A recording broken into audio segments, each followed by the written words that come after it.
നമസ്കാരം. പഹൽഗാം കഴിഞ്ഞ ഒരു വർഷം തികയുമ്പോൾ ചില ഞെട്ടിപ്പിക്കുന്ന വിവരങ്ങൾ തന്നെയാണ് ഇപ്പോൾ ലഭ്യമാകുന്നത്. അതായത് ഈ ഒരു വർഷം തികയുന്നതിനിടയിൽ പലതവണ ഹമാസിൻ്റെ നേതാക്കന്മാർ പാകിസ്ഥാനിൽ വന്നു പോവുകയുണ്ടായി.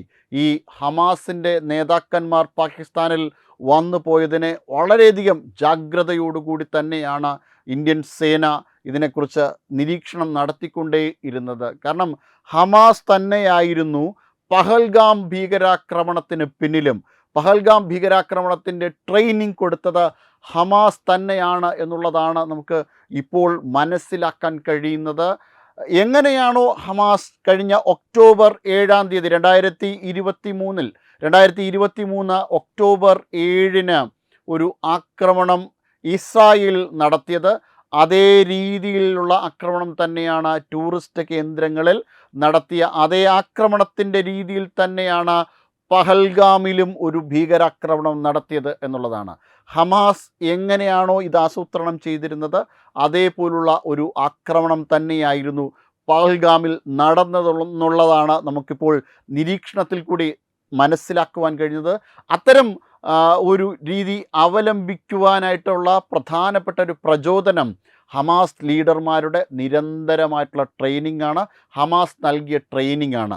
ഇതിനു വേണ്ടിയിട്ട് പാകിസ്ഥാൻ ആർമി അവരുടെ സജ്ജീകരണങ്ങൾ പോലും ഇതിന് അവിടുത്തെ ഭീകരവാദികൾക്ക് വേണ്ടിയിട്ട് തുറന്നു കൊടുത്തിരുന്നു, ആയുധങ്ങൾ സപ്ലൈ ചെയ്തിരുന്നു, ഹമാസിന് വേണ്ടിയിട്ടുള്ള എല്ലാ സൗകര്യങ്ങളും ചെയ്തു കൊടുത്തിരുന്നു, അവർക്ക് ട്രെയിനിങ് കൊടുക്കുവാൻ വേണ്ടിയിട്ടുള്ള എല്ലാ സജ്ജീകരണങ്ങളും ഒക്കെ ചെയ്തു കൊടുത്തിരുന്നു എന്നുള്ളതാണ്. അതായത് അസിം മുനീറിനെ ഒരു കാരണവശാലും നമുക്ക് വിശ്വസിക്കാൻ പറ്റില്ല എന്നുള്ളതാണ്. ഭീകരവാദികളുടെ നേതാവ് തന്നെയാണ് അസിം മുനീർ. അത് ഇറാനിലായാലും അല്ലെങ്കിൽ ഹിസ്ബുള്ളയുടെ കാര്യമെടുത്താലും ഹമാസിൻ്റെ കാര്യമെടുത്താലും ഹൂതികളുടെ കാര്യമെടുത്താലും ഈ ഭീകരവാദികളുടെയൊക്കെ തോഴനാണ് അസിം മുനീർ എന്നുള്ളതാണ്.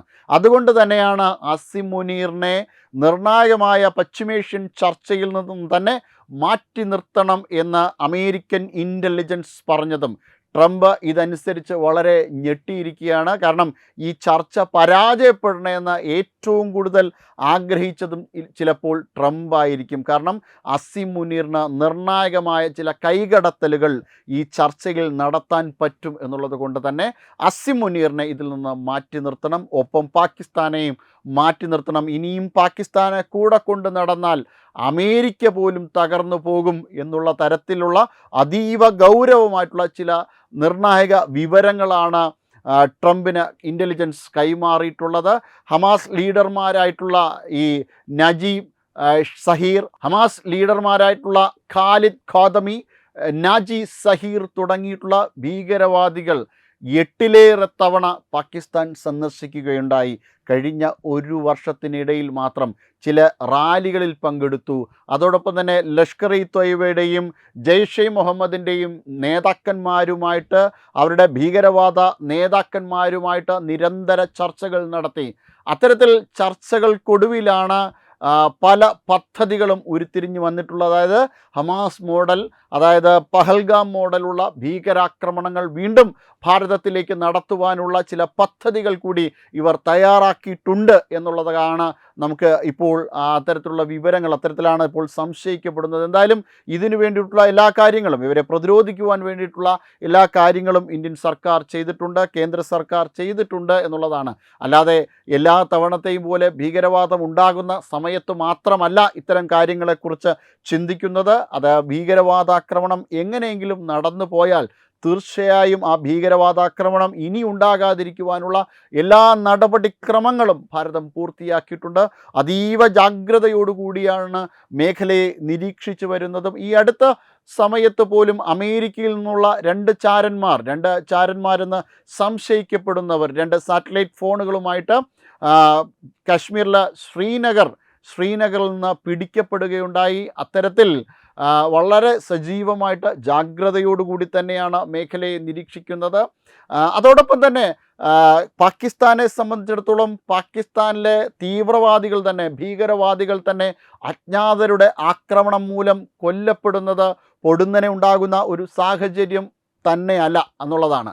നിരന്തരമായ രീതിയിലുള്ള ആൾക്കാരെക്കുറിച്ച് വളരെ കൃത്യമായ രീതിയിലുള്ള റിപ്പോർട്ടുകൾ എടുക്കുവാൻ വേണ്ടിയിട്ട് ഭാരതം സദാ സജ്ജമാണ്. അമീർ ഹംസ ഉൾപ്പെടെയുള്ള നിരവധി ലഷ്കർ ഇ ത്വയ്ബയുടെയും ജെയ്ഷെ മുഹമ്മദിൻ്റെയും ഒക്കെ ഭീകരവാദി നേതാക്കന്മാരാണ് ഈ അടുത്തയിടെയായി കൊല്ലപ്പെട്ടത് തന്നെ. അത്തരത്തിൽ നിരന്തരമായിട്ടുള്ള പാകിസ്ഥാന് നേരെയുള്ള പോർമുഖം ഭാരതം തുറന്നിട്ടുണ്ട്. ഇനി എപ്പോഴെങ്കിലും പാകിസ്ഥാൻ ഭാരതത്തിന് നേരെ നിർണായകമായ ഒരു ഓപ്പറേഷൻ നടത്തിയിട്ടുണ്ടെങ്കിൽ ഓപ്പറേഷൻ സിന്ദൂർ അവസാനിച്ചിട്ടില്ല. ഓപ്പറേഷൻ സിന്ദൂർ പുനരാരംഭിക്കാൻ ഇന്ത്യക്ക് ഞൊടിയിട മതി, വളരെ സെക്കൻഡുകൾ മാത്രം മതി ഓപ്പറേഷൻ സിന്ദൂർ പുനരാരംഭിക്കാൻ. അങ്ങനെ എന്തെങ്കിലും സംഭവിച്ചിട്ടുണ്ടെങ്കിൽ പാകിസ്ഥാൻ പല ഖണ്ഡങ്ങളാകും എന്നുള്ള കാര്യത്തിന് ഒരു സംശയവുമില്ല. കഴിഞ്ഞ ദിവസമാണ് ഇന്ത്യയുടെ സുരക്ഷാ ഉപദേഷ്ടാവ് അജിത് ഡോവൽ സൗദി അറേബ്യയിൽ സന്ദർശനം നടത്തിയത്. ആ സന്ദർശനം കേവലം പശ്ചിമേഷ്യൻ പ്രശ്നത്തിനെക്കുറിച്ച് ചർച്ച ചെയ്യുവാനല്ല, അത്തരം കാര്യങ്ങളൊക്കെ കൃത്യമായി ചർച്ച ചെയ്തിട്ടുണ്ട്. അത്തരം കാര്യങ്ങളോടൊപ്പം തന്നെ മറ്റു പല കാര്യങ്ങൾ കൂടി ചർച്ച ചെയ്തിട്ടുണ്ട്. എന്തായാലും ഊർജ്ജ പ്രതിസന്ധിയെക്കുറിച്ചുള്ള സ്വാഭാവികമായിട്ടുള്ള ചർച്ചകൾ ഉണ്ടായിട്ടുണ്ട്. പശ്ചിമേഷ്യൻ പ്രശ്നം സമാധാനത്തിൽ എത്തിക്കണം എന്നുള്ളതിനെക്കുറിച്ചുള്ള കാര്യങ്ങളെയും പറ്റിയിട്ടൊക്കെ ചർച്ചകൾ ഉണ്ടായിട്ടുണ്ടായിരുന്നു സൗദി അറേബ്യയെ സംബന്ധിച്ചിടത്തോളം. പക്ഷേ ഭാരതത്തിൻ്റെ ഊർജ്ജ പ്രതിസന്ധി പരിഹരിക്കുവാൻ വേണ്ടിയിട്ടുള്ള സൗദി അറേബ്യയുമായിട്ടുള്ള ചർച്ചയാണ് പ്രധാനമായിട്ടും നടന്നത്. അതോടൊപ്പം തന്നെ വളരെ പ്രധാനമായിട്ടുള്ള മറ്റൊരു ചർച്ചയും കൂടി നടന്നിട്ടുണ്ടായിരുന്നു.